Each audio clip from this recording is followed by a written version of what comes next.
Buenos días, profesor Quiroz. Somos el grupo 4 y vamos a hablar de el diseño y limitación de columnas estructurales de acero y madera. Para comenzar, las columnas estructurales son elementos fundamentales de toda edificación. El acero como la madera son materiales muy utilizados en la industria de la construcción. A pesar de esto, cada material presenta ventajas y limitaciones. En el diseño de las columnas de acero, por ejemplo, se considera su gran resistencia y capacidad de carga, así como su ductilidad. Sin embargo, estas columnas también pueden tener susceptibilidad a la corrosión y pueden ser y deben ser protegidas adecuadamente. Por el otro lado, las columnas de madera se caracterizan por su menor resistencia en comparación con el acero, pero tienen la ventaja de ser más livianas, más fáciles de trabajar y además ser un material más ecoamigable. Pero tiene limitaciones como la degradación. Eh, Esto nos da la siguiente problemática, que tanto las columnas de acero como las de madera deben diseñarse y dimensionarse adecuadamente de acuerdo con los códigos y normas de construcción establecidos, como por ejemplo puede ser el National Design Specification.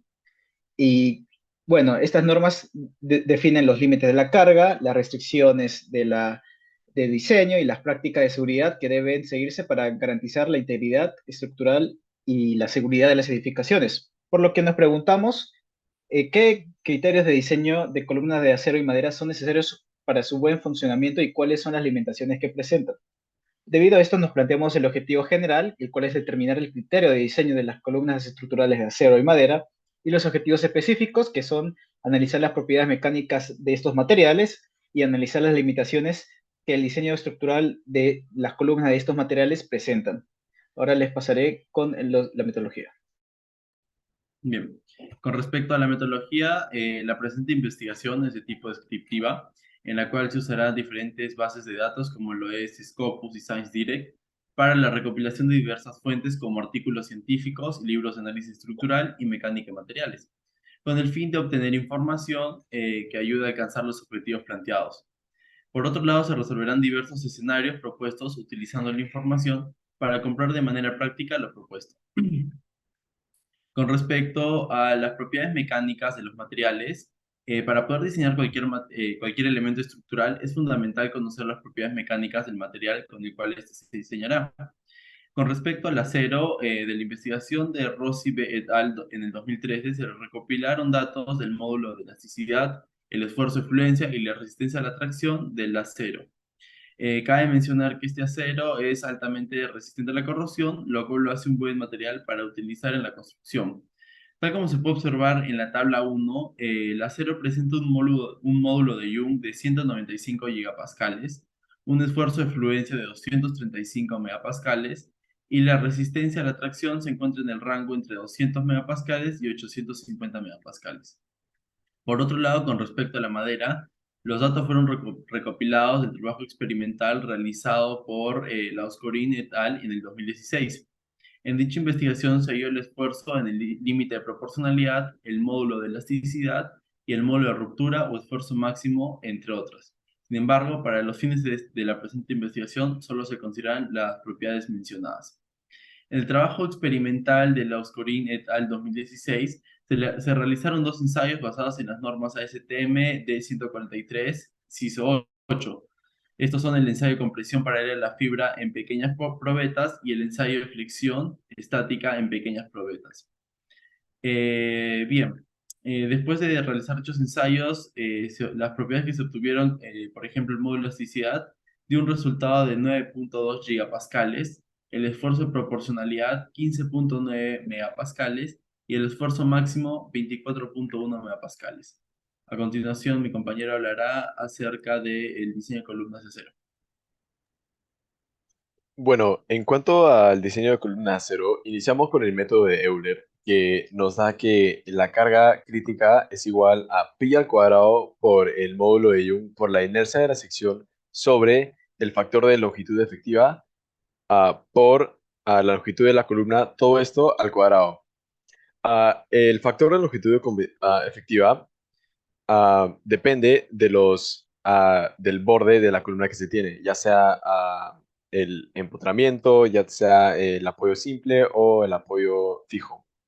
Pero más allá de eso, también hallamos el manual de la AISC.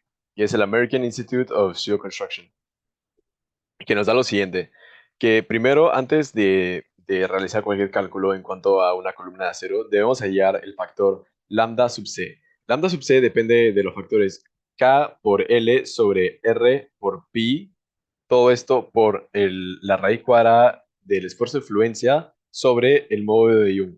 K depende de la condición de borde de la columna y R depende de la sección que se da, de la sección transversal que se da en la columna. Y L, claro, depende de la longitud de la columna.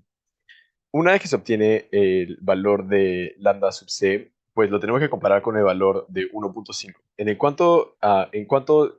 Cuando lambda sub c es mayor a 1.5, se obtiene la siguiente fórmula de que el esfuerzo crítico es igual a 0.877 sobre lambda sub c al cuadrado. Todo esto por el esfuerzo de fluencia.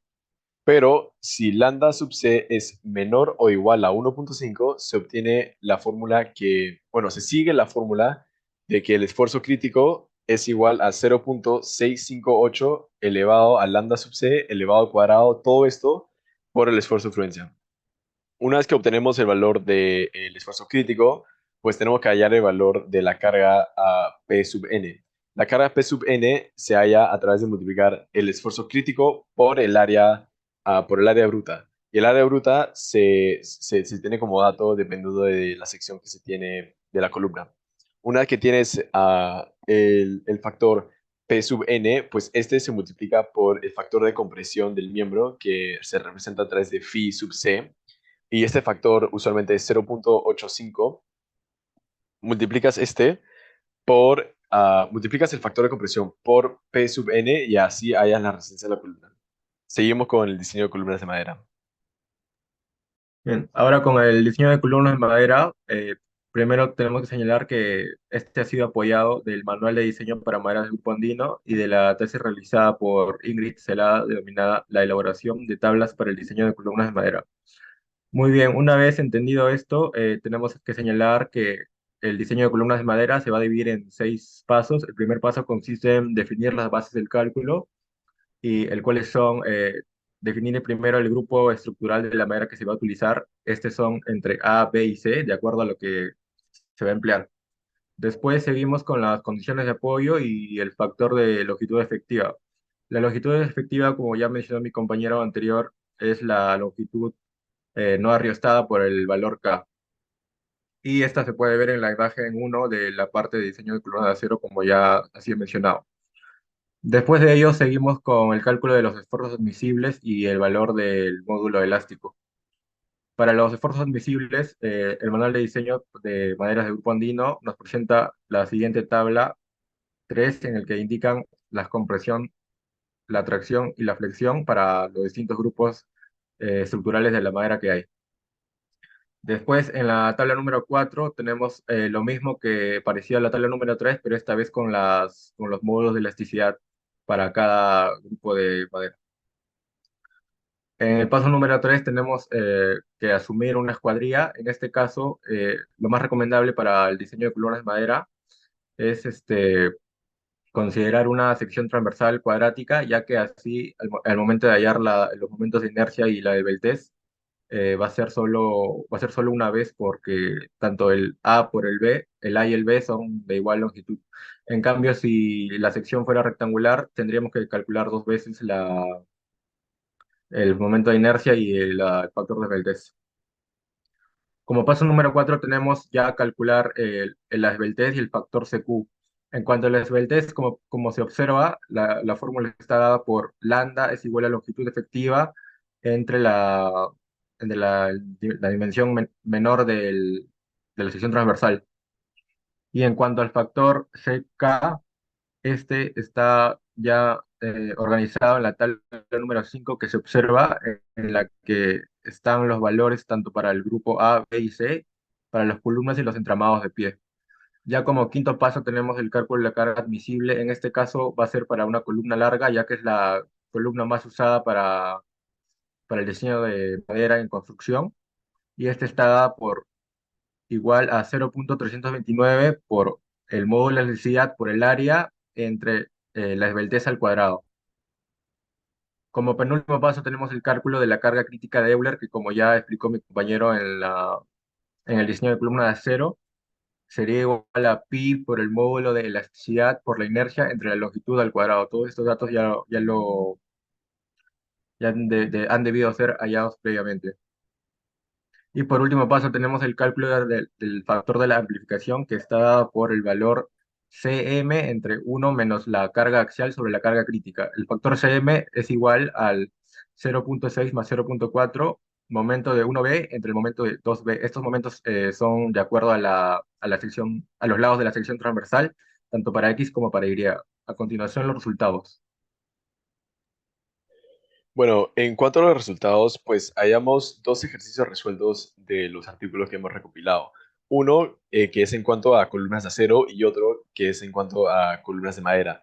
Para iniciar tenemos el ejemplo 3.2 del artículo que hemos recopilado que dice Calculate the design strength of W14 X74 con una longitud de 20 pies con apoyos en los bordes y se utiliza el acero A36 en toda la columna. Lo que se tiene como dato es todo en cuanto a la sección de W14 por 74. Entonces, utilizamos lo que hemos recopilado en cuanto al diseño de columna de acero en la sección 4.2, que podemos determinar el valor del factor lambda sub c. Y en este caso, podemos determinar que lambda sub c es igual a 1.28. 1.28 es un valor menor a 1.5, entonces tenemos que seguir la fórmula del esfuerzo crítico, que es igual a 0.658 elevado a lambda sub c al cuadrado, todo esto por el esfuerzo de fluencia del acero A36. Este es un dato que se nos da en el problema, que si no me equivoco es 50 KSI. Una vez que calculamos esto, obtenemos que el esfuerzo crítico es 25.19 KSI. Una vez que tenemos el esfuerzo crítico, pues tenemos que multiplicar el esfuerzo crítico por el área bruta, y el área bruta también se obtiene como dato de la sección que se nos mencionó anteriormente en el problema. Y una vez que multiplicas estos dos factores, obtenemos la carga P sub n. Y la carga P sub n pues se multiplica por el factor de compresión, que es 0.85, y así obtenemos el valor de 466.7707 kilolibras. Y así obtenemos la resistencia de la columna a la resistencia de una columna de acero. Así seguimos con mi compañero que va a explicar una columna de madera. Sí, en cuanto a al ejercicio de columna de madera, nosotros encontramos el ejercicio que lo que presenta es la propia columna con una fuerza axial, y lo que se observa ahí es una fuerza distribuida, que es lo que representa el viento, ¿no? Que también afecta, ¿no? Lo que es el propio diseño de la columna. Lo primero que se realiza análisis de la, o sea, la fuerza de la combinación de flexión y lo que es la acción en la columna. Primero se obtiene los factores el F sub CE y el factor C sub P, es lo que es la capacidad de la columna. Luego se obtiene nuestro valor P, que va a ser comparado con la carga dada, debido a que en el ejercicio nos dice que tiene una separación de 16 pulgadas, debido a que son varias columnas, o como lo menciona ahí pie derecho. Y por último, el paso más importante es una fórmula iterativa donde se obtiene un valor de 0.465. Lo que es importante de acá es de que al ser un valor menor a 1, lo que nos va a indicar es de que el pie derecho es adecuado. O sea, de que después de realizar el análisis, es un buen dimensionamiento, y va a resistir las cargas, la columna. Llegando a las conclusiones ya de nuestra investigación, identificamos de que, si bien es cierto, tenemos varios factores, ¿no?, que implica para lo que es el diseño referido a las columnas de madera. Sin embargo, va a seguir dependiendo de dónde proviene la madera. En lo que son las propiedades mecánicas para las columnas, debemos tener en cuenta lo que es el módulo de elasticidad, momento de inercia. Sin embargo, las más importantes vendrían a ser el módulo de Young, el esfuerzo de proporcionalidad, los esfuerzos máximos y los esfuerzos de fluencia. Eso sería todo. Muchas gracias.